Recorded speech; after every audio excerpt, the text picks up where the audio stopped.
Good evening, Joe.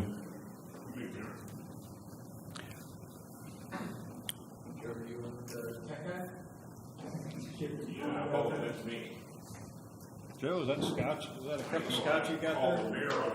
There's Ray. Ray, could you do me a favor?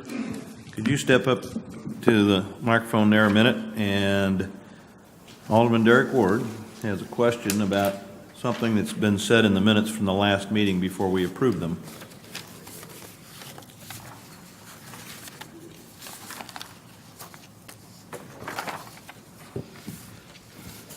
Thank you, Ray. The minutes indicates that there's a statement in the minutes that says the current ordinance does allow for some authorized persons other than the owner to pick up an impounded animal.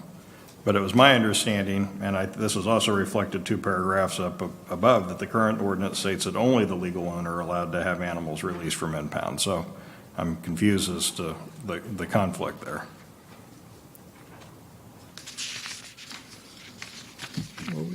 What are you seeing that at? This is on the minutes of the municipal meeting. The last municipal meeting from October 16th. Okay. It's down below discussion items. Okay.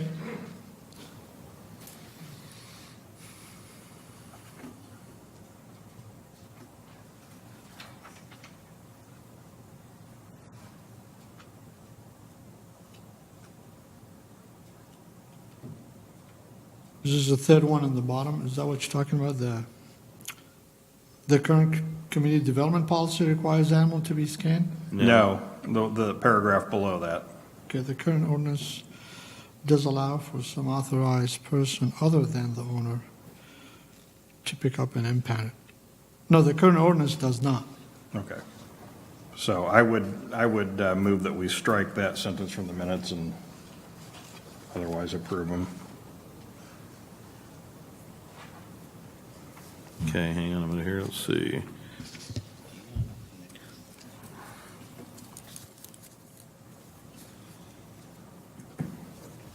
I think that's it. That's it? Yeah, Okay. you can go back to eating dinner if we've interrupted dinner.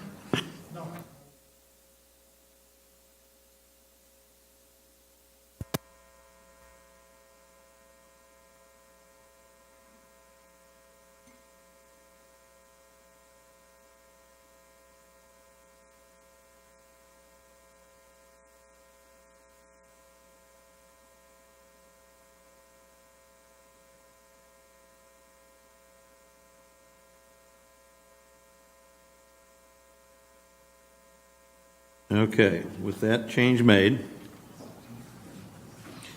we will go back to approval of the October 16th minutes with that strike being made. Karen Black? Yes. Jim Azier? Yes. Derek Ward? Yes. All right.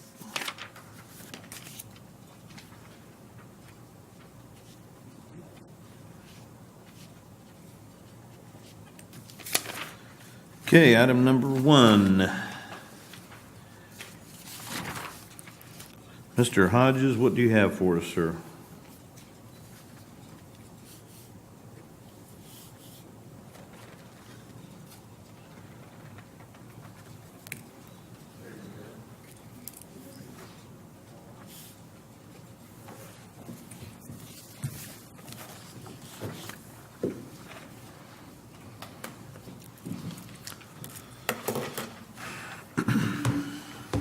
Hello, Counselor. How's it going, Mayor? Could you identify yourself for the audience? I was going to let Damon introduce it, but I guess I can go ahead and do it.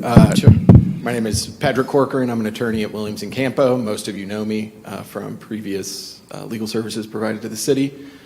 Tonight, I'm here to present about changes to Chapter 36 of the city's Code of Ordinances, specifically regarding small wireless facilities.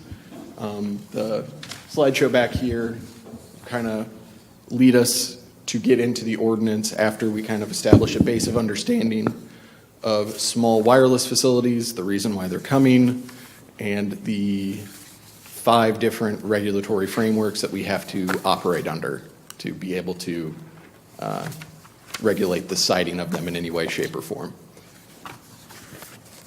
So first slide is kind of just a basic look at kind of what small wireless facilities are.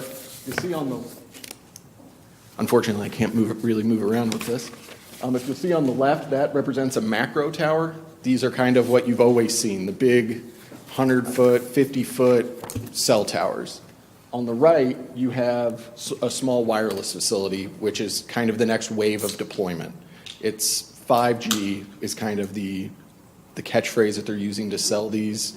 Right now, for the first probably 6 months to a year, it'll be more 4G pothole fixing, which is, when you're driving through Swope Park and you randomly lose signal, they're going to put a small cell there so that it can provide you 4G signal through that little drive. And then the next picture is, again, kind of what we're going to see with the macro tower, and then small wireless facilities most likely put onto utility poles and to streetlights, and then on top of buildings, all relaying back to a macro tower to then send it to the national network so that you can text and call. You can go to the next slide. Here's I think a little bit better of a description. You see the macro tower and then all the other smaller wireless facilities sending everything to the macro tower, who then sends it to the national network as we're typically used to. I want to go to the next one. So this is kind of the start of why we're seeing the changes from the FCC and from the Missouri General Assembly. The first is estimated deployment is about 60-ish small cells per square mile in highly dense places, downtown Kansas City, stuff like that. Here in Raytown, you're probably looking at 15 per square mile per carrier. So if you think about the square mileage of the city of Raytown times 15 times 4, because you have 4 active carriers, you can kind of get to the number of small cells that you're looking to see, which is probably roughly in like the 100 and something, maybe higher number of these deployed in the city within the next 5 years. And the reason why is the signal provided by these small wireless facilities, they don't travel 3 miles like the big macro towers do. They only travel, I think the furthest they've shown now is 2,000 feet, which is actually higher than what was the original estimate at 500 feet. So that's at least a positive. But they're doing that so they can decrease latency, which if you're ever on your phone and you click on a video to play and you see the little circle come up, that's your latency period. And 5G is looking to make that so that that doesn't really exist. Next, we'll go to a couple local examples. One of them you'll be you can tell exactly where it is because of the landmark right behind it. These are 2 very good deployments. This is kind of what we would like to encourage in the city. If you'll notice, the small wireless facility is just that thing at the top, the canister, and then that right there is some of the RF equipment. You'll see the same thing over here. And then if you look all the way down at the end of the block, you'll see a utility box, KCP&L, and whoever this provider is have agreed to a master meter at the end of that block. I walk by those like 3 times a week, taking my kids to the park. So I didn't notice them for a while, and then so those are generally what we're looking for when small cells come. The next slide are not good examples, and unfortunately we have to show you these because these are done by Mobility, and Mobility is the small wireless facilities infrastructure provider for Sprint. So Mobility is going to be proposing a lot of the small wireless facilities that come into this area. And you'll see the previous examples had the conduits and fibers run on the interior of the pole so that they were kind of concealed. On the left, you see that is not done. They even did it with a standoff bracket, which is, again, not preferred. We kind of prefer it to be on mounted flush to the pole if possible. And then on the right, that kind of just doesn't even make sense to me, that entire deployment, because that is about the most visually obtrusive you could imagine 3 cubic square feet to get. Next, this is kind of the really fun part for you guys. We're going to talk about federal statutes and FCC orders and state statutes. So just to summarize, we have 2 federal statutes, the 1996 Telecommunications Act and the 2012 Spectrum Act. We have 3 orders, the 0999 shot clock ruling, the 14153 wireless infrastructure order, and then our latest one, which is the FCC declaratory ruling and third report and order, which was adopted by the FCC in September. Then at the state level, we have the Uniform Wireless Communications Infrastructure Deployment Act, which was done in 2014, and then the Uniform Small Wireless Facilities Deployment Act, which becomes effective January 1 this year. Kind of go over the FCC order 18133. What it does broadly is it preempts all state and local regulations that may materially inhibit the provision of telecommunication services.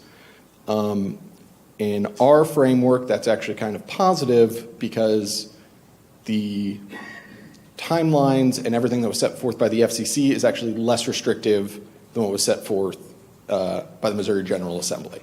Our shot clocks are shorter, our ability to regulate design is less, spacing is less. But you'll see here we have the new timelines, new shot clocks is kind of what we refer to them as. 60 days for reviewing the application for the attachment of one of those small wireless facilities to an existing utility or streetlight pole, and 90 days for the review of a new structure in the right-of-way for a small wireless facility.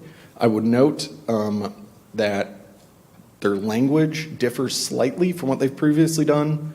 Most of the time, it's just a final decision.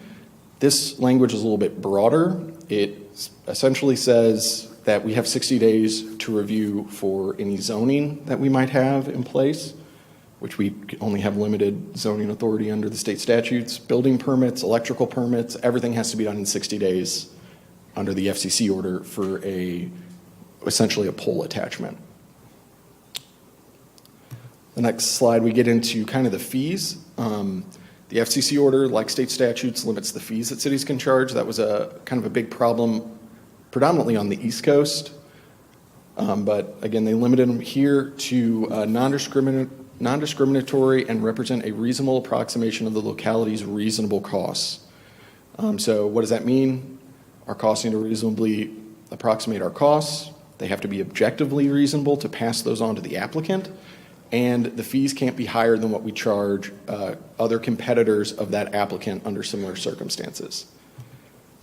They actually went ahead and set out, if we want to go to the next slide, set out what they determined was a reasonable number. You can rebut the presumption, but $500 for a new wireless facility attached to, or a batch of 5 wireless facilities attached to existing poles, $500 and $100 for each one after that, and then $1,000 for a new pole.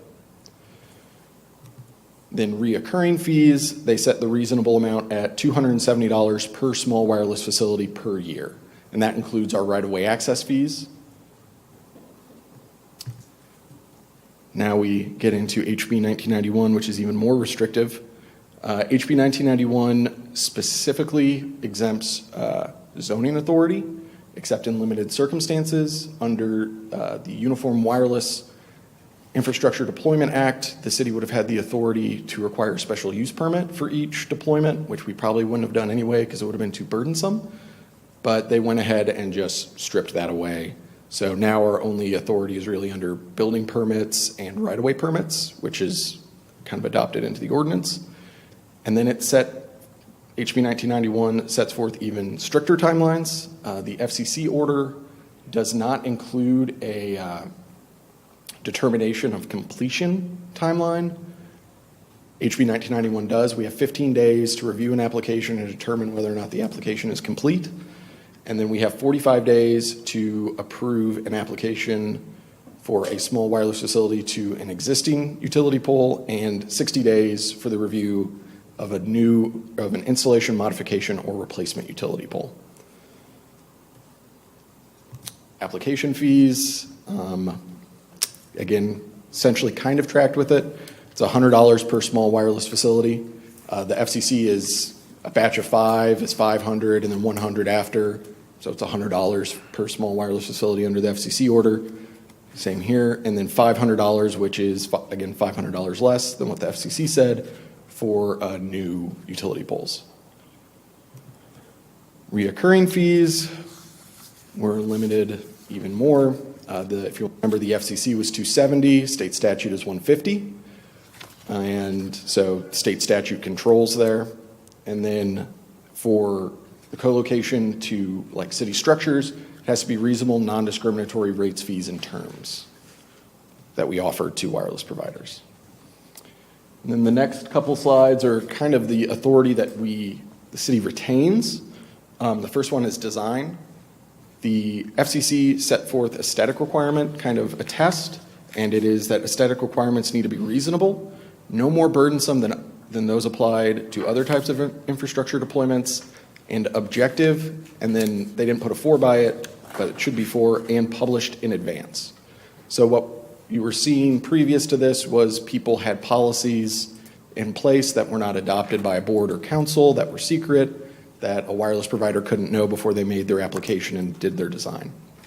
HB 1991 limits that even further to, we only have design, actual true design under decorative poles, which I specifically wanted to mention here because I know the city of Raytown spent quite a bit of money putting in decorative poles along 63rd Street downtown.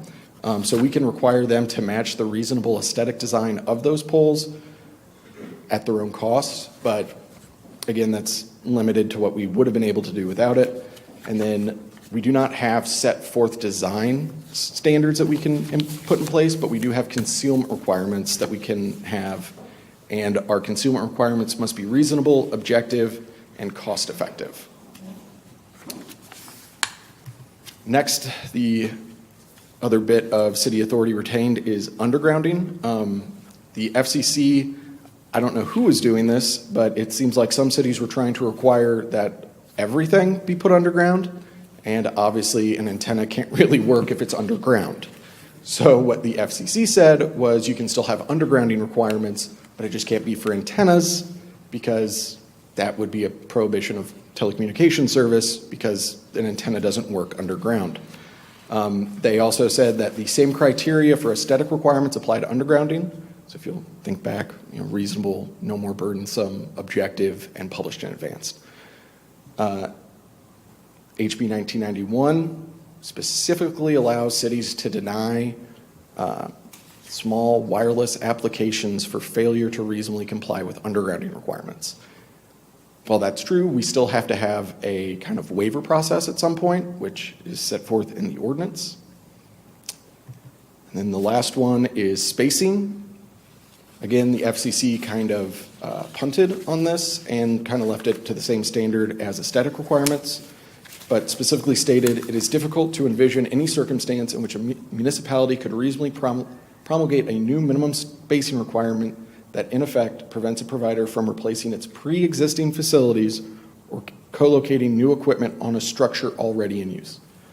HB 1991, similar to undergrounding, allows cities to deny new small wireless facilities applications based on the failure to comply with spacing requirements. But again, we need to have a waiver process, which we do. It's in the ordinance. The waiver process is to the city engineer. So that's kind of it on my presentation overview. And now we can just kind of go through the ordinance itself. The first section, that is our spacing requirements. That was done, staff and I discussed kind of what they thought would be reasonable to try and maintain the right-of-way and maintenance of the right-of-way.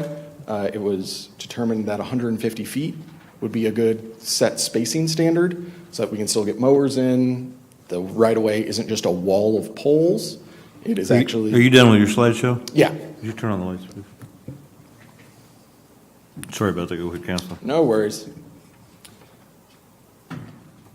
But then in the last sentence of that section, we do allow for the city engineer to waive or alter the spacing requirement once the right-of-way user, which in this case would be the wireless service provider, establishes good cause as to why the spacing requirement needs to be waived. So essentially, if they say, we need it to be here or else our network does not work, then we would generally allow it. Or hey, we need to put the associated ground equipment right here, because if there's no other place to put it, there's no master meter, then that would be allowed as well. Then getting into the Section 3, which is all entirely new. Essentially what it does is due to HB 1991 not being preempted in its entirety by the FCC order, we essentially track with it. We establish height restrictions as set forth in the statute, concealment requirements that staff and I work together on to try and make something that would work, but also be doable. Essentially, the city's concealment requirements are make it the same color as the pole. What we're most likely to see here, and as deployment has occurred in the Kansas City region, is they're mainly going to be going on your steel Cobra head streetlights, just your very basic streetlight steel Cobra head. So that would mean the antenna's gray, the associated pole equipment is gray, and then any associated ground equipment needs to be pushed to the back as far away from the right-of-way so that people can still use it, and painted green. We also do maintain our decorative pole authority. We adopted essentially what was adopted, set forth by HB 1991. And then, a lot of it is just applications and kind of how that process will work. And the fees, we adopted the fees as set forth in HB 1991. And then one thing that we did do that is unique is in the last section, section 36-155, we actually provided a way for wireless providers to get stuff approved faster. Typically, when cities regulate something, you regulate it by saying, no, don't do this. You don't regulate by providing a carrot that's saying, we'll let you do more stuff if you do it the right way. And that is what we've done in section 36-155. So if a wireless provider comes and meets with the city and says, we want to deploy 50 small wireless facilities in the city, and the pole equipment is this size, the antenna is this size, we have no associated ground equipment, we meet all your other requirements, we will approve, the city will approve them faster, we'll approve them for less because there's less work that we need to do due to them showing that there's no associated ground equipment, and the reoccurring fee would actually be less because we would have less costs to have to make up on the back end. Gotcha. Ms. Black? Thank you, Mayor. How many poles are they looking at putting in Raytown? Well, we don't really know that right now. The city, so with small wireless facilities, we kind of have an idea of who's going to be coming to town because you all approved a right-of-way use agreement with MCI Metro. We're working on that one. It'll be coming forward at some point, and right-of-way use agreement. So with small wireless facilities, it's not just an antenna and the associated pole equipment and the ground equipment. They need to lay fiber in the ground to attach. So Verizon's already come to the city and said that they're going to be deploying fiber throughout. So we know Verizon's coming, and we can kind of generally estimate that they're going to be going along Raytown Trafficway, Blue Ridge, which is part in Raytown, part not, 63rd Street. Probably see some along Gregory in between Blue Ridge and Raytown Road, just because that's high traffic. Probably see some on 350, even though some of those poles are MoDOT, I assume. You'll maybe see some on 83rd Street. But in a city the size of Raytown, over the next 5 or so years, we could be looking at 100 to 200. I would just need, I don't know, I forgot to look up what the square mileage of Raytown was before I came today. Yeah, well, 10 square miles. But it's really dependent on what the network needs as they lay it out. Right. Right now, we have those who have been proposing to provide what we call probably the backbone of it, which is really your underground utilities and your wiring for it. But that's still debatable based off how much they're going to need as far as going around. Since we're a city that's surrounded by other municipalities, there could be just a simple cut through, but it could be a situation where they might go around us a lot more. And I will say another one of my firm's clients, who is similarly situated to the city of Raytown. They are wholly surrounded by Kansas City, have 25,000-ish people. Verizon has essentially said that right now their plan is for 10. But again, this is only the first wave of deployment. This isn't full deployment. If you'll remember, back in 2001, there were a couple towers, a couple of those big macro towers. Now there's more. It's going to be continuing rolling deployment for a not insignificant period of time. So can these be multitaskable poles? I mean, can we stick a street light up on top of it? Well, actually, they'll be on poles that are already existing. So the KCP&L owns our streetlights, so majority of those will be directly negotiated with them. What we're trying to do is set a premise so that when they are installed, that they're installed in a way that's less obtrusive to our citizens as far as by sight and things of that sort. So ours is trying to set a boundary of what they can do and what they can't do within our city limits. And it's also smart to remember that the public right-of-way is a public property and is limited. Whoa, that can cover. Incoming. Sorry about that. Don't worry. Okay. That answer your, We don't want nothing to pop out poles like that. So, when we're, they answer your question, Ms. Black? Yes. thank you and very just much. quick of the back of the napkin math, for a city the size of Raytown, if it's 10 square miles, you're probably looking at 10, at the end, 10 small wireless facilities per square mile times 4 carriers, so that would be roughly 400. But again, that would be if they went to full bore 5G in every single home in Raytown. Yeah, and that you're talking years and years. Yeah, that, I mean, we're And talking. by then, they'll probably be smaller.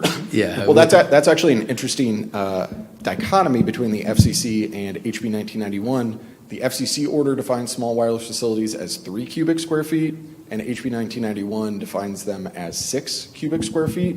So if somebody comes in and proposes a small wireless facility that is 4 cubic square feet, it would not truly be under the FCC order because it would be too big, but it would be a small wireless facility under Missouri state statute. Okay. That was kind of a nerdy comment, I'm sorry. Derek Ward. All righty. And I'm sorry, do you pronounce your name Corcoran? Corcoran, Corcoran? Mm-hmm. Okay. Corcoran. I'm sorry, so how do you spell that? So, Corcoran. okay, all right, that was my mistake. Do you need to get a drink? Because I've got a couple questions for you. No, I'm good to go for right now. All right.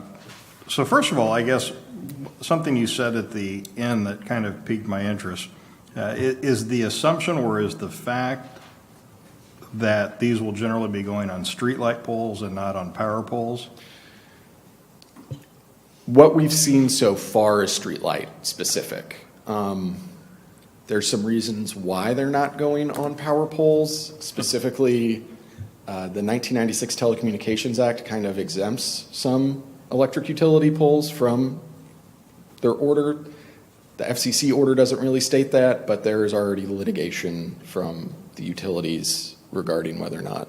Okay. So for now, it's safe to assume that they probably will be on streetlights and not power poles. It's safe to assume that, and it's also kind of safe to assume that the current utility poles, or the current streetlight poles, sorry, those are two different things. The current streetlight poles might be a little too narrow for them. So kind of one of the assumptions and kind of what we've seen is that they're putting poles in the exact, streetlights in the exact same spot. They're just taking them out and putting one in that instead of at the top being, 2 inches in diameter, it's 4 inches in diameter. So they can run the coaxial cable up the pole. Okay, well, that alleviates a lot of concerns that I'd previously expressed to Damon. The sample you start out with the ugly pole, was that a 4G or 5G pole? That is 5G. Was it really? Okay. That is, and again, that is mobility. They are incredibly active here in the Kansas City area because they are Sprint's wireless infrastructure provider. So they have an agreement with Sprint where they go out and they put these small cells up. Sprint leases them from them, and there you go. Mobility is actually the only entity I know of that has actually filed applications for small wireless facilities in the inner ring suburbs in Kansas City. We haven't gotten any yet from Verizon and T-Mobile and those companies. We've gotten projection estimates, but Mobility, who did those two bad polls, is the one that is currently Other things, something you need. submitting applications. What's your next question? Let's see. So you agree that that the FCC has not completely preempted Missouri, so long as Missouri's not interfering with the FCC mandate, Missouri can impose additional burdens. So what I like to think of it is the FCC kind of set a ceiling. It's a very low ceiling, but they set a ceiling, and then Missouri set a floor. So Missouri isn't preempted because Missouri went even further than the FCC was willing to go to encourage deployment of small wireless facilities. Very good. Anything else? I do have a few more. I'm sorry? I do have a few more. Okay.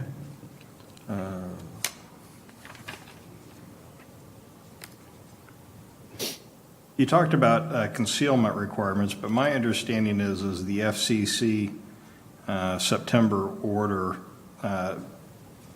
doesn't allow us to just say, hey, everything needs to be concealed. There needs to be some sort of justification for that, such as a historic or special district. Do you agree with that? Or? No. The FCC just says it's in my slideshow presentation, just said the city can adopt reasonable aesthetic requirements as long as they are reasonable, apply to similar infrastructure deployments, and are objective and published in advance. What is limited to historic districts is there is greater timelines, both under Missouri law and under the FCC order. Missouri law also, we are not preempted for zoning if it's R1 residential, which you guys went ahead and zoned your right-of-way last year. So a significant portion in the neighborhoods that are R1, if they plan on deploying in there, we will still have zoning authority. I'm not sure if downtown has ever been declared a historic district at any point. Historic, but it is a business district that has its own zoning over it. Okay. Mr. Ward, next. So just two more questions. First of all, do you believe that Raytown could require facilities to be undergrounded? I believe that we can require associated ground equipment to be undergrounded. We can't require an antenna to be undergrounded. I understand that distinction, but even if that would add, say, $5,000 or $10,000 per installation, because the FCC talks at great length. Significantly about cost, yes. Right. And that would be a good cause. Typically, we don't consider money to be a good cause. The FCC orders kind of said that is a good cause. So if a wireless provider were to come in and we were to say, no, that needed to be undergrounded, the wireless provider went to the city engineer and said, no, that's going to increase deployment per pole by $5,000, making it so that we cannot enter the market in Raytown, that would be a good cause, and they would be allowed to put ground-mounted equipment. Can you imagine any scenario where they would not plead poverty if we asked them to underground anything, aside from maybe a cable? Yeah, it's always interesting having somebody plead poverty when the industry made $68 billion last year. But that's not the FCC position. Yeah, and that's kind of why we did the fast track. So the fast track, to qualify for that, you can't have associated ground equipment, and I know that's doable. I live in between the plaza and Westport. We are the area in Kansas City that has seen the most deployment of small wireless facilities. I believe on my drive to 71, there's 10. Only one of them has a piece of associated ground equipment outside of an electric meter near it. But that part of town also has the most in terms of existing vaults and ductwork as well. It does, but again, in the ordinance, we require a pre-application meeting. Again, we don't require it, we strongly suggest it. And at those pre-application meetings, Damon and the city engineer would hopefully lean on them to say the city of Raytown is more than open to 5G deployment. Under this fast track model, we will do everything quicker, cheaper, faster. Please think about and consider doing it. That's as far as we can go. All right, and the last question I have for you is, has your firm issued a written opinion that this ordinance as currently drafted does not contain any patent conflicts with either the FCC or the state statute? We have not. I drafted it, so I don't think it violates any of the FCC or state statutes. I think, again, patent would mean that it is clear on its face in violation. That's exactly what I meant. I don't believe that it does. I think that having drafted many of these ordinances across the state, I believe that no matter what you put in there, if it is a requirement, at some point a telecommunications provider is going to say that it violates. So I would not be surprised if at some point AT&T says, hey, this violates FCC order blank or HB 1991 675113 in some portion, but I do not believe that on its face any of these provisions violate state law or the FCC 18133 order. Okay, thank you. All right. Anybody else? I did. I wanted to, Patrick, can you clarify the actual the dates as far as what we have to do with HB? Yes, so HB 1991 required that cities adopt an ordinance 2 months after August 28th or 2 months after a provider makes an application to the city. For some reason, whoever drafted that bill decided to make that statute not effective until January 1, so that doesn't really make a whole lot of sense. Yeah. So what we've been operating under, the city has received no applications. So you could hold off on this. I would not suggest that because of our timelines that I kind of set out. But we're looking to try and have these adopted by January 1, 2019. At the absolute latest, I would say you could do it by January 14th because that is when the FCC order comes into effect. And there is more than a little bit of chatter of telecommunications providers coming into cities, and if they didn't adopt it by January 14th, saying that you lost all jurisdictional requirements, everything here is null and void because you didn't have it before January 14th. So we would, couldn't regulate. And is what of most of your cities that you're representing? Most are trying to get everything done in December. We are seeing, obviously December is usually a tricky month. Damon and I talked about it. Most people cancel the second meeting in December. So most cities are doing this in one reading. We have been at times providing copies of this to certain wireless providers just so they know and so that we can kind of have an open line of communication with them to try and work with them. I think that's really working with the telecommunications providers in this situation, as you can tell from my discussion with Alderman Ward, is the best solution, but most people are trying to get it done in December. Very good. It's our intent Mr. Mayor, to bring forward the rise of the right-of-way agreement in December concurrently with this bill for your consideration. Also, that I've been negotiating on a couple of months. Thank you, Councilman. All right. We need to move along here. We've got 15 minutes to bring up the other. Let's go ahead and call the roll on this. Karen Black? Yes. Jim Azier? Yes. Derek Ward? I'm sorry, what are we voting on here? To bring this before the board as the Oh, yes. ordinance yes. written. Okay. Very good. All right, we'll move on to amendment to Chapter 6 regarding animal control. Alderman Derek Ward has brought this forward. Does staff have anything on this before we go any further?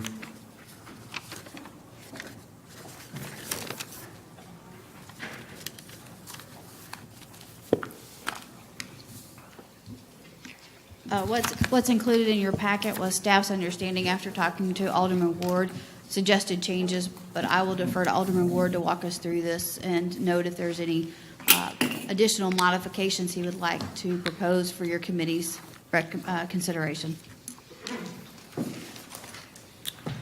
Alderman Ward?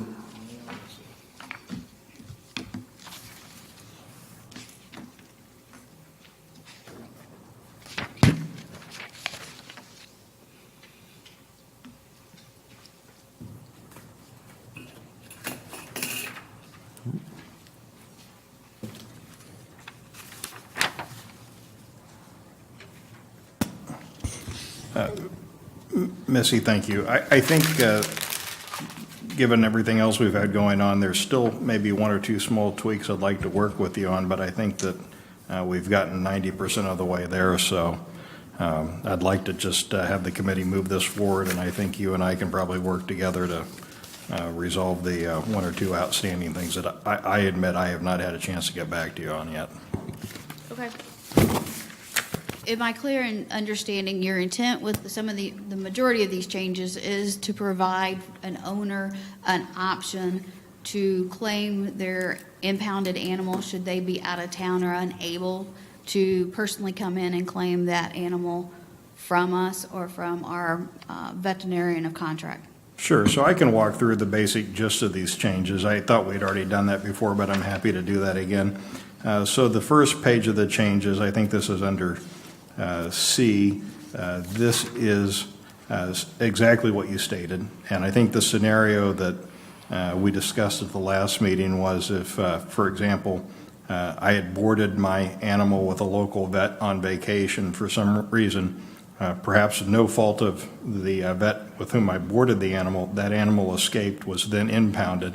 That vet would be unable under our existing ordinance to go in and claim that animal back, pay the fees, and take custody of that. And so that's all we're trying to do there. There is an addition of a requirement to administer a Bordetella pertussis immunization after speaking with several local animal people, including a licensed vet.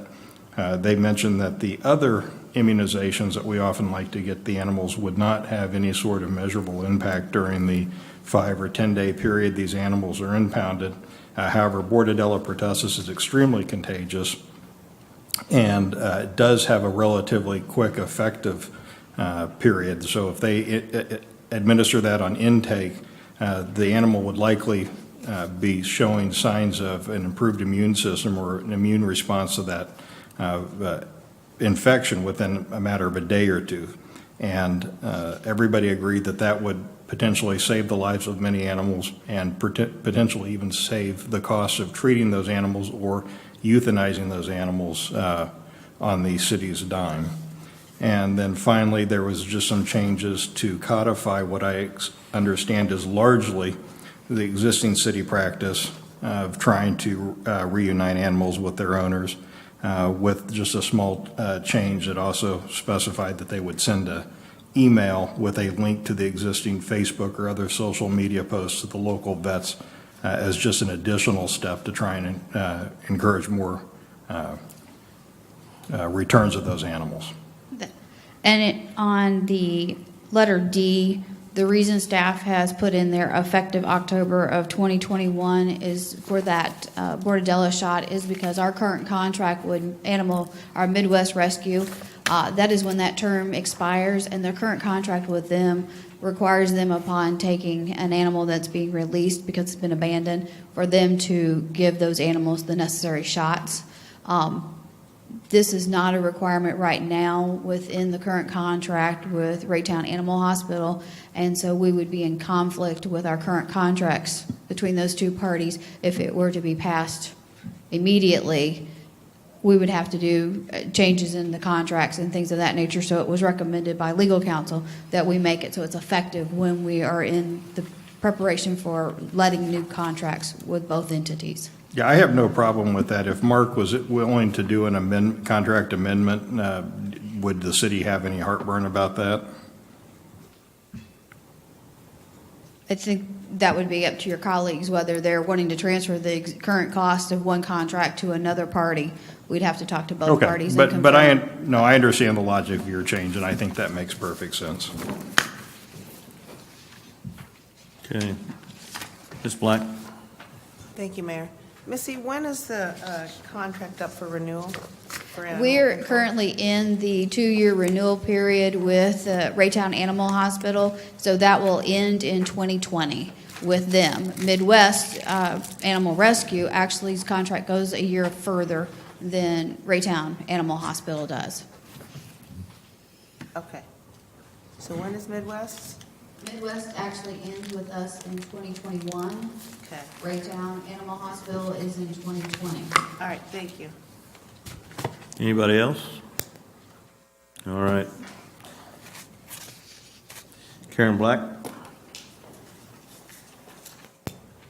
Yes. Jim Azer? Yes. Derek Ward? Yes. All right.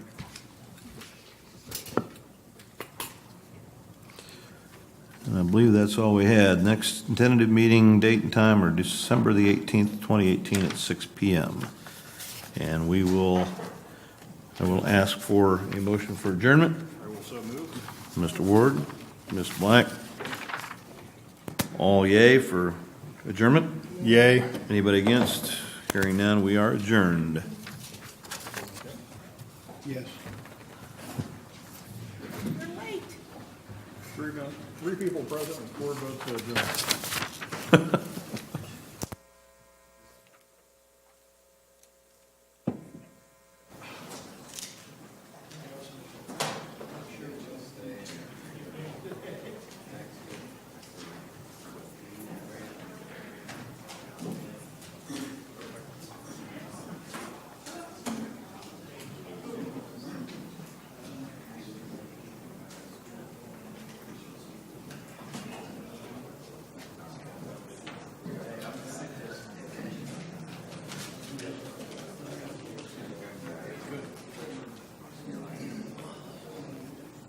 Hey, Jim. Hey, congratulations on the conference champ deal you have.